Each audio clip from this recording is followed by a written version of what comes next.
A tensão na Europa atingiu um novo patamar e os desdobramentos recentes deixam claro que a situação está prestes a explodir. A Rússia finalmente admitiu o ataque à Polônia, mas a resposta da OTAN não tardou, e foi contundente. O que realmente aconteceu nos bastidores de uma reunião fechada entre diplomatas? O Ministério das Relações Exteriores da Polônia fez um alerta urgente. Há apenas 48 horas para agir, e as consequências de ignorar esse aviso podem ser catastróficas.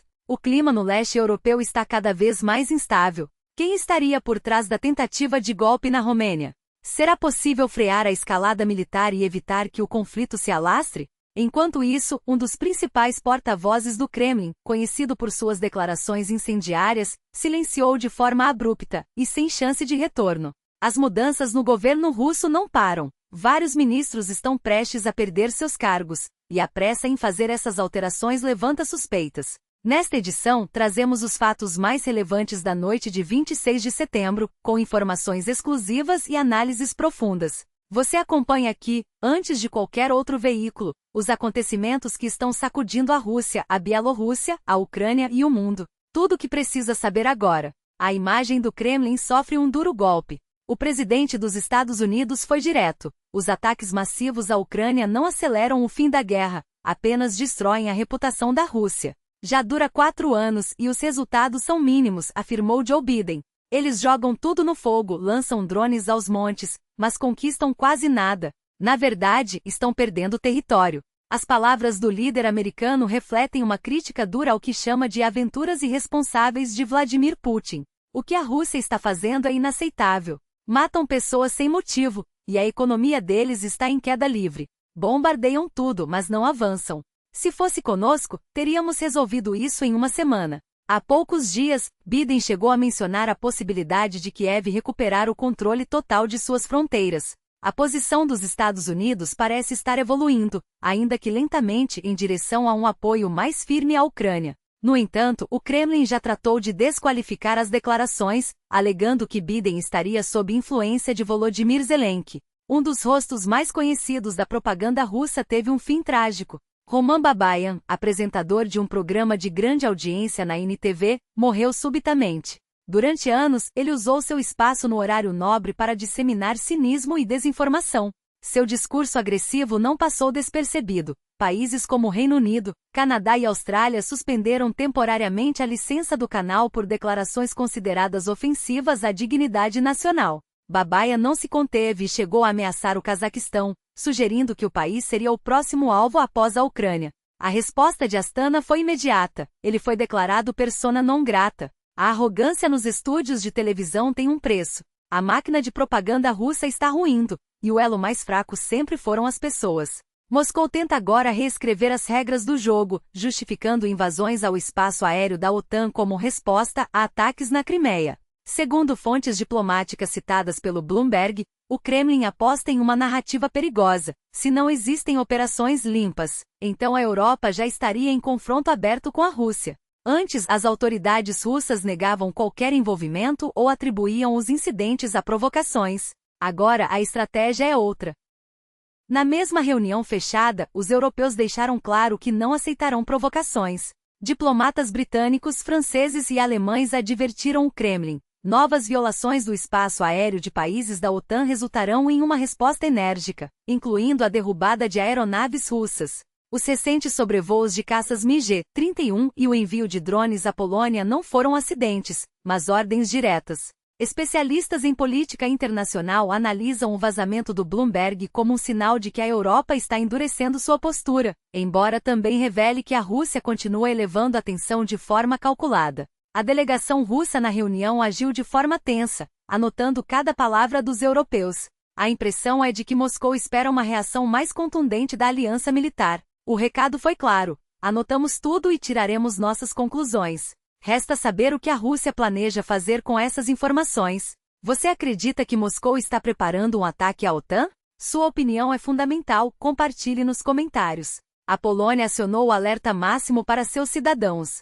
O governo recomenda que nenhum polonês viaje à Bielorrússia e que aqueles que já estão no país deixem o território imediatamente. A embaixada em Minsk alerta para o risco de uma guerra iminente e prisões arbitrárias. Se a segurança entrar em colapso e as fronteiras forem fechadas, a evacuação se tornará quase impossível. O Ministério das Relações Exteriores é enfático: quem ainda está na Bielorrússia deve partir agora, usando voos comerciais ou meios particulares. O movimento na fronteira foi retomado após quase 2 semanas de paralisação devido a exercícios militares, mas as autoridades não descartam um novo bloqueio caso a situação piore. O dilema é claro: arriscar esperar até que a janela de fuga se feche ou agir agora? O que você faria? As recomendações do governo devem ser seguidas? Diga o que pensa nos comentários. Na Rússia, o desemprego vira alvo de uma batalha inusitada. Em vez de demitir, as grandes empresas optam por manter seus executivos a qualquer custo, mesmo que isso signifique métodos questionáveis. O corpo de um alto executivo foi encontrado em um hotel de luxo em São Petersburgo. Alexander Fedotov, ex-presidente do Comitê de Desenvolvimento da Infraestrutura de Transportes da cidade, estava hospedado no Sheraton por 3 dias. Segundo a versão preliminar, ele teria caído da janela de seu quarto. Não houve carta de suicídio, mas investigações não descartam outras possibilidades.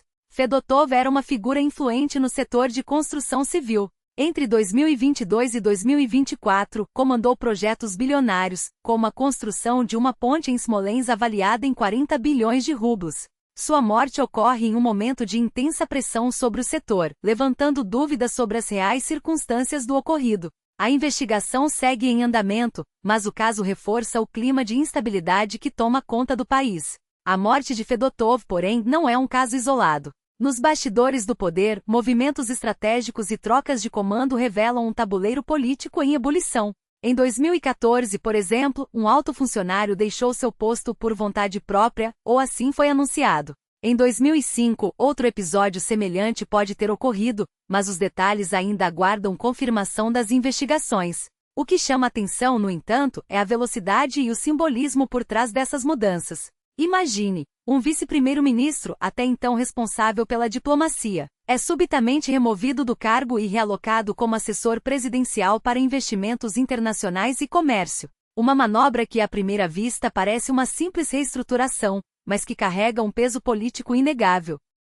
No lugar dele, assume um nome com trajetória igualmente intrigante: um ex-premier, ex-embaixador na Rússia e ex-governador de uma região estratégica do Cazaquistão. A pergunta que fica é: será apenas uma renovação de equipe ou o início de uma recalibragem na política externa, especialmente em um momento em que o país se prepara para um ano repleto de desafios? A resposta ainda não está clara, mas uma coisa é certa: as peças estão se movendo, e rápido.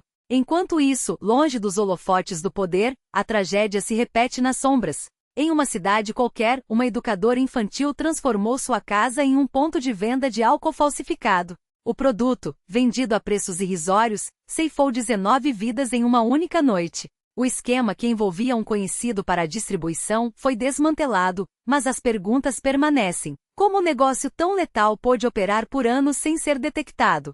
E mais importante, quem vai preencher o vácuo deixado por essa rede criminosa, não apenas com protocolos, mas com ações concretas? As autoridades já anunciaram medidas para evitar novos casos, mas a sensação de impunidade persiste. Afinal, quantas outras fábricas da morte ainda operam nas entrelinhas da sociedade? A violência, porém, não se limita às ruas. Em Smolensk, um acidente ferroviário transformou a madrugada em um pesadelo. Um caminhão colidiu com um trem de carga, descarrilando 18 vagões, 16 deles tombaram e explodiram em chamas. Entre os destroços, 12 tanques de gasolina e 4 vagões carregados de materiais inflamáveis. O motorista do veículo não sobreviveu, e as investigações já foram iniciadas. Enquanto os bombeiros combatem as chamas, o caos se instala. O trecho ferroviário foi interditado, trens regionais cancelados e a principal rodovia que liga a Rússia à Bielorrússia fechada. Passageiros em trânsito enfrentam atrasos, e o cheiro de fumaça paira no ar como um lembrete sombrio da fragilidade da infraestrutura. Do outro lado do mundo, em Dubai, um caso de espionagem e conspiração política ganha contornos de thriller internacional. Autoridades dos Emirados Árabes prenderam um homem identificado como Horatil Potra, acusado pela Romênia de liderar um grupo de mercenários que planejava um golpe de Estado para instalar no poder o candidato presidencial Calin Georgescu. Segundo as investigações, o plano envolvia ex-militares com experiência na África e estava detalhado em um extenso documento de 327 páginas. O contexto, porém, é ainda mais explosivo. Georgescu havia vencido o primeiro turno das eleições em novembro de 2024, mas o segundo turno foi anulado pela Suprema Corte sob a alegação de interferência russa. As provas incluem conversas entre os conspiradores e o próprio candidato, além de campanhas online financiadas por figuras ligadas à Rússia. Georgescu, por sua vez, nega tudo, chamando as acusações de conversa fiada e comparando-se a Donald Trump. A dúvida agora é: esse caso se tornará um espetáculo jurídico com ramificações internacionais ou apenas mais uma bolha política prestes a estourar? A resposta pode definir não apenas o futuro de um país, mas também o equilíbrio de forças em uma região já instável. Enquanto isso, nos laboratórios e fábricas da Rússia, uma parceria silenciosa e altamente questionável vem redefinindo o curso da guerra. Documentos e relatos de fontes europeias revelam que desde o ano passado, especialistas chineses têm viajado regularmente para o país, mais especificamente para o complexo industrial de Ijevsk, onde são produzidos drones de ataque e reconhecimento. Sob sanções ocidentais, a Rússia encontrou no gigante asiático um aliado improvável. Os chineses não apenas fornecem componentes críticos, como também ajudam a adaptar tecnologias para contornar bloqueios. As evidências são claras. Em 2024, engenheiros chineses trabalharam na montagem de drones ARP, enquanto equipes mistas realizavam testes em um polígono militar. As entregas feitas por meio de empresas intermediárias incluíam desde modelos descartáveis até versões avançadas com sistemas de proteção contra interferências, avaliados em milhões de yuans. E o fluxo não para. Em 2025 já se fala em um novo modelo, o G821, desenvolvido como resposta direta a drones ocidentais como o Shahed 177. O que isso significa na prática? Kiev já admite que cerca de 500 drones ARP são usados mensalmente no fronte, e analistas confirmam, componentes chineses se tornaram essenciais para a indústria bélica russa. Pequim, é claro, nega qualquer envolvimento, alegando que não exporta tecnologia militar e que controla rigorosamente produtos de uso dual. Mas os fatos falam por si. Enquanto as sanções ocidentais tentam sufocar a máquina de guerra russa, nas fábricas do país, placas, motores e sistemas de navegação chineses seguem fluindo, e em escala crescente. A pergunta que fica é: até onde vai essa parceria? Será que a Rússia está apenas ganhando tempo, enquanto desenvolve seus próprios clones das tecnologias chinesas? Ou estamos diante de uma aliança estratégica que pode redefinir o equilíbrio geopolítico? Uma coisa é certa: a guerra não se decide apenas nos campos de batalha, mas também nas linhas de produção. E nesse jogo, a China está jogando para vencer. Obrigado por acompanhar até aqui. Seu engajamento é fundamental para que possamos continuar trazendo análises profundas e informações que realmente importam. Deixe seu comentário, compartilhe e ajude a ampliar essa discussão. Até a próxima, e que as notícias sejam sempre a seu favor.